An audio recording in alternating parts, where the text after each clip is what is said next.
Gracias por continuar con nosotros. Como lo habíamos dicho, vamos a discutir con tres profesionales del derecho esta audiencia y los argumentos esgrimidos por el Ministerio Público y la Fundación Mirna Mac en relación a buscar que se declare inconstitucional la ley de aceptación de cargos. No voy a entrarme mucho en detalles. Tenemos tres invitados: Oscar Poroj, Arkel Benítez, Amanda Santizo. A los tres, buenas noches, bienvenidos, gracias por estar acá. Como lo decía, pues bueno, hoy se llevó a cabo esta audiencia. La licenciada Santizo básicamente dicen los ponentes de la Fundación Mirna Mac, pero también acuerpados por el Ministerio Público, que la ley rompe con el esquema de persecución penal, sobrepasa, limita la actuación de los jueces, como algunos de los argumentos. ¿Qué opina usted? Primeramente creo que muchas de las leyes se aprueban como para desaparecer problemas, y problemas estructurales de la administración de justicia no se pueden desaparecer por medio de una ley que trata de desaparecer la mora judicial, la encarcelación por largos periodos, la falta de capacidad de la administración de justicia de tramitar los procesos, y todas esas situaciones considero que fueron una acción apresurada de parte del Congreso de la República, y creo que no solventan los problemas estructurales y grandes que nos afectan en la administración de justicia. Y creo que, si bien es cierto, la intención posiblemente era de sanear esa parte, pero realmente las deficiencias del sistema de justicia no tienen que ver con las leyes, sino que la mala aplicación tanto de las funciones de los jueces como de los fiscales. O sea, ¿usted acuerpa los argumentos presentados por el Ministerio Público y la Fundación Mirna Mac? No por los argumentos de ellos, simplemente mi criterio es que hacer tantas leyes no van a solventar las problemáticas del sistema de justicia. En cuanto a la ley, sí considero que se trató de hacer algo bueno, pero considero que no va a funcionar. Licenciado Benítez, ¿cuál es su opinión al respecto? ¿Está usted de acuerdo? ¿Qué sucedió en esta vista pública? Sobre todo esta ley de aceptación de cargos que ha sido tan discutida. Hay personas que piensan que es para favorecer a los corruptos y otras personas que dicen que es para que realmente se haga justicia, la que no hicieron los juzgados, por ejemplo. Bueno, mire, gracias por el espacio. Yo creo que estamos ya por cumplir el 4º aniversario de discusión de una ley que es microscópica en términos de lo que significa realmente comprometernos como Estado a hacer una reforma estructural a todo el modelo penal del país. Nosotros estrenamos un Código Procesal Penal de alguna manera, entre comillas, disruptivo en el 92, que incorporó un modelo penal acusatorio, que incorporó reformas diferentes, un modelo anglosajón que vino a chocar con una tradición penal muy diferente a la que teníamos nosotros. Es decir, estamos hablando de dos leyes, una sustantiva y una adjetiva, que no se corresponden entre sí, y lo que ha hecho el sistema, digamos, parlamentario es hacer una serie de parches y remiendos a la legislación.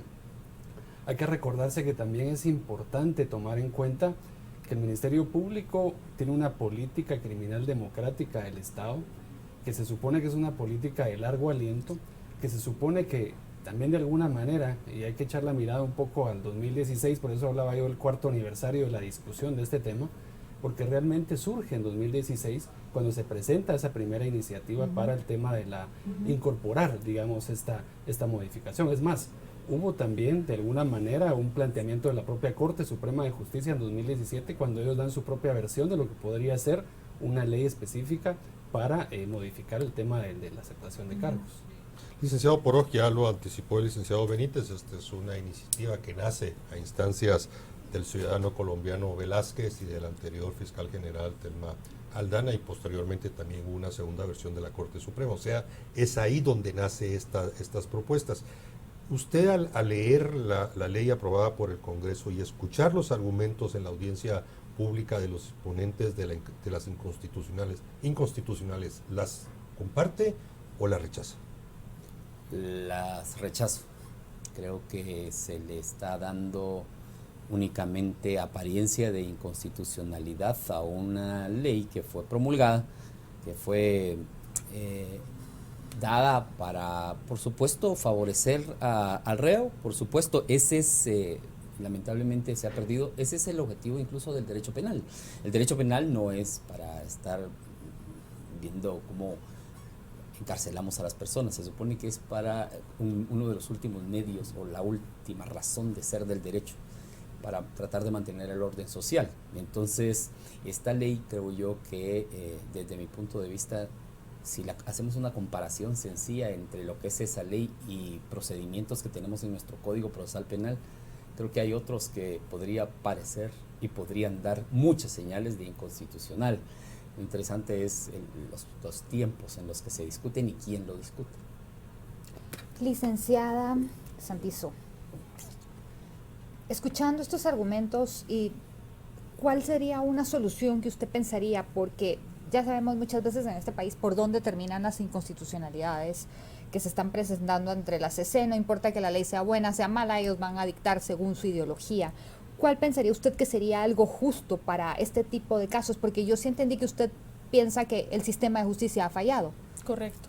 Sí considero que el sistema de justicia ha fallado y tiene muchas deficiencias, está en una decadencia, más que todo porque se ha involucrado la política y ha sido utilizada como herramienta política el sistema de justicia. Entonces, no vemos la aplicación real de la ley, sino que vemos favoritismos, destrucciones de rivales políticos, manipulación de jueces, manipulaciones de magistrados, y el que al final resulta afectado no son los políticos o los delincuentes de cuello blanco, como se dice en los medios, en algunos medios de comunicación, sino que realmente somos los ciudadanos sencillos, los ciudadanos comunes.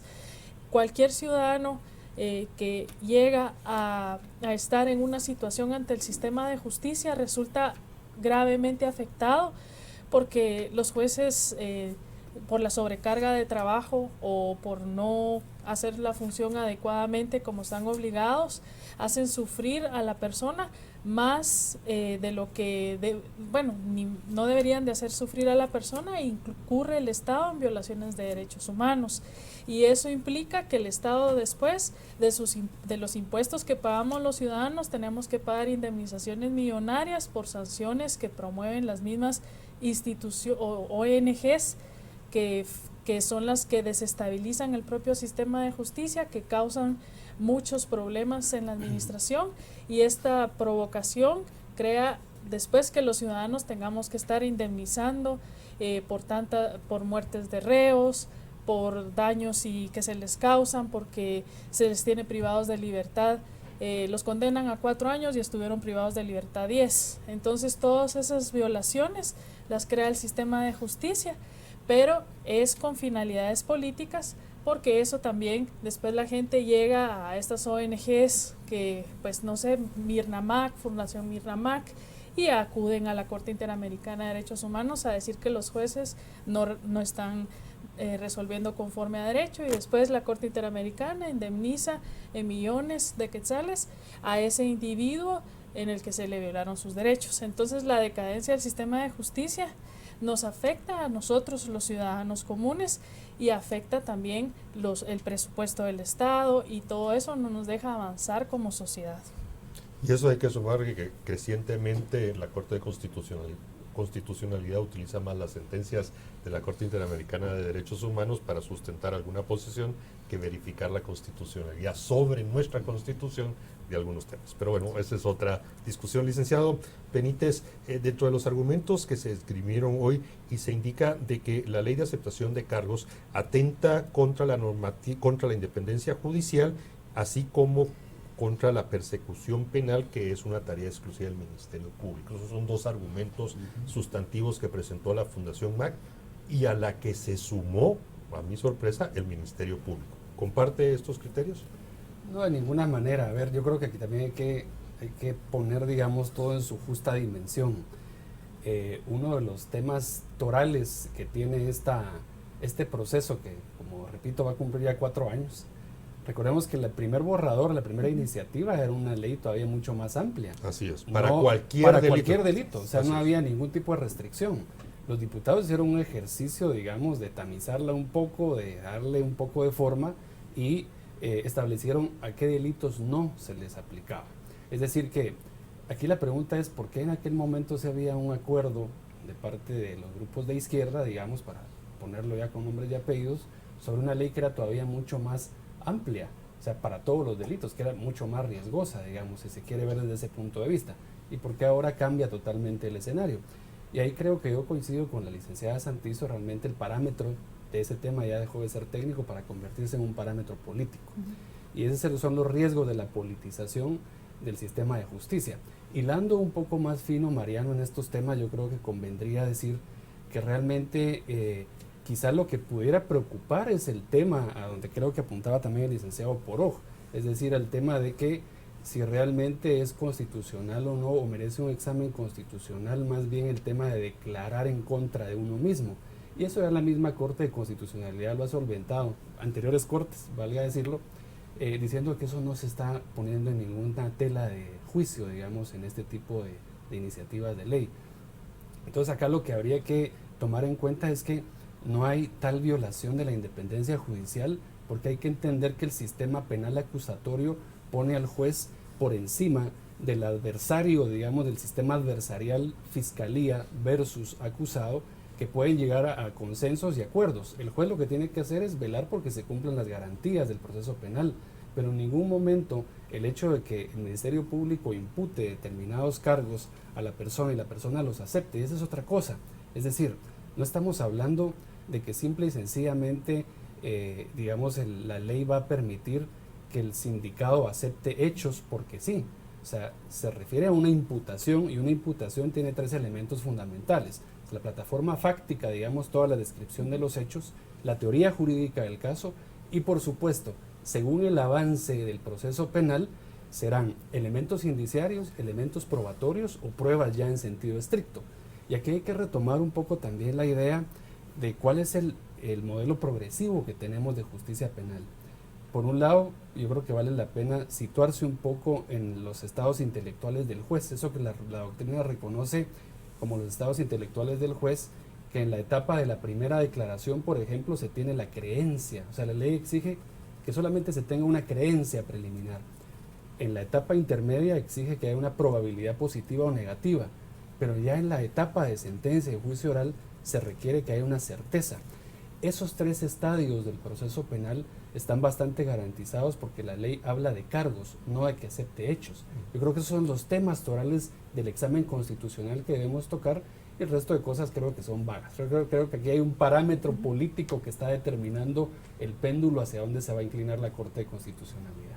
Licenciado Poroj, hay otro tema sobre esta ley que muchas personas que están a favor de la ley lo han dicho en repetidas oportunidades. Primero que todo, este sistema existe en otros países, lo vimos por ejemplo con el caso de la sentencia de Manuel Valdizón.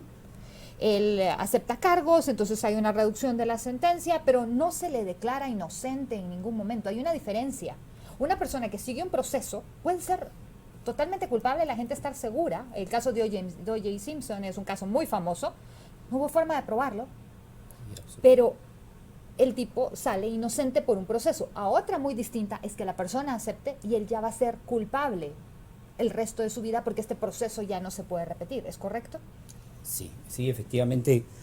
Por eso es que discrepo totalmente con los argumentos, y lo que más me da la posibilidad de lamentar un poquito lo que sucede es con nuestra institución tan bella que es el Ministerio Público, que lamentablemente tiene varias injerencias en aspectos constitucionales y de amparos, porque tiene una área específica para amparos y asuntos constitucionales. Pero es lamentable ver cómo el área de esta, que debería de velar porque se cumpla la Constitución, es la que uno la ve llegar a las audiencias y discrepar totalmente con la ley e inclinarse por ideologías más que por lo que en realidad dice la Constitución. El ejemplo que pongo es el siguiente. Tenemos nosotros en Guatemala un procedimiento llamado abreviado, y vean lo que dice. Se supone que aquí lo que tiene que hacer es que el sindicado acepta los hechos, dice, para ello el Ministerio Público debe contar con el acuerdo del imputado y su defensor que se extiende a la admisión del hecho descrito en la acusación y su participación en él, y la aceptación de la vía del procedimiento abreviado. Pero ¿qué pasa cuando ya se discute? Dice, el juez oye al imputado y dicta la resolución que corresponda. Todos dicen que si ya él aceptó, debería de ser culpable. Pero ¿qué dice la ley? Sin más trámite, ¿podrá absolver o podrá condenar? Quiere decir que aquí incluso le dejan la potestad al juez de decidir, a pesar de que él ya admitió los hechos, puede incluso absolver. Esta ley es todavía más fuerte en contra del imputado. Usted acepta los cargos, entonces lo que le voy a hacer es que le voy a rebajar la pena. No dice podrá absolver o podrá condenar, pero me llama la atención porque esta que está aquí, ¿verdad?, deja disposición al juez. En esta está contra reo, digamos, porque lo va a condenar de una vez. Claro. Pero no encuentro en ninguna en donde, si ahora si lo que van a decir es que es inconstitucional porque no deja absolver al juez, oh Dios, entonces sí estamos en una cuestión que no es difícil entender. Nada nos debe de sorprender. Licenciada Santiz, usted ha sido muy clara en cuanto a este tema. ¿Hay algún aspecto que usted considera que, bueno, uno busca se busca la perfección de la perfectibilidad de la legislación, pero pudiera esta ley de aceptación de cargos coadyuvar a solucionar problemas y efectivamente desfogar un poco esa presa que actualmente se tiene? Sí podría, porque permite, a diferencia de los otros procedimientos que establece actualmente el código, permite en otras fases poder llegar a hacer una aceptación de los cargos, a diferencia de los actuales procedimientos que tienen regulado que hasta la fase intermedia se puede llevar a cabo algún procedimiento abreviado o algo así. Sin embargo, creo que si se aplicara el Código Procesal Penal debidamente por los jueces y dejaran de ser jueces carceleros y aplicaran las convenciones en materia de derechos humanos y aplicaran las sentencias de la Corte Interamericana de Derechos Humanos, no solo para favorecer a la izquierda en Guatemala, sino que también para ayudar a los ciudadanos que también tenemos derechos. Entonces, si en lugar de hacer esa politización de la justicia se aplicara el Código Procesal Penal como se debe, no se necesitará esa ley, porque no habría tanta gente en prisión preventiva, porque se cumplieran los plazos, porque en lugar de que los jueces, porque no está bien el número de la casa en el recibo del agua, entonces ya no dan la medida sustitutiva, o los tienen presos 4 o 5 años, así cualquier preso va a decir, acepto, aunque lo estén acusando de homicidio, dice, acepto porque llevo 10 años preso y esto no va a debate. Entonces, esa es la real situación de nuestro sistema de justicia, mejorar la capacidad de los jueces, mejorar la capacidad del Ministerio Público, no crear 100 leyes más, sino que es mejorar lo que ya tenemos y que realmente se aplique lo que tenemos realmente. Eso es lo que considero. Licenciado Benítez, habiendo escuchado los argumentos en la mesa y lo que se habló en la audiencia el día de hoy, ¿considera usted que hay algo que se nos está escapando en la mesa que deberíamos de tener en cuenta para poder aclararnos más los guatemaltecos sobre este tema en puntual?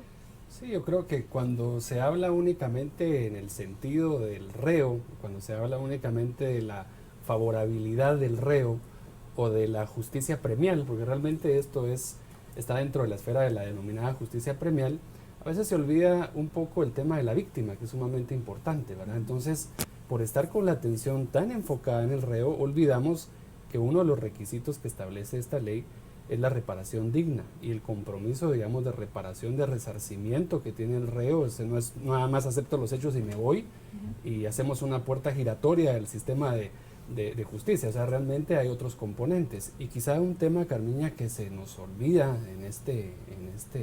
o lo hemos dejado un poquito ahí descuidado en este segmento, es qué va a pasar, que es lo que la gente siempre discute, digamos, qué va a pasar con el tema de la temporalidad de las leyes, la ley penal, el efecto ultraactivo o retroactivo de la ley penal, es decir, aquellas personas que ya están guardando prisión y que quieren acogerse a esta nueva ley, que es una ley que puede ser más benéfica, ¿cuál va a ser la ley que se les va a aplicar?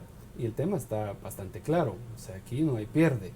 A estas personas se les va a aplicar esta ley si es más benigna, con un efecto lógicamente retroactivo.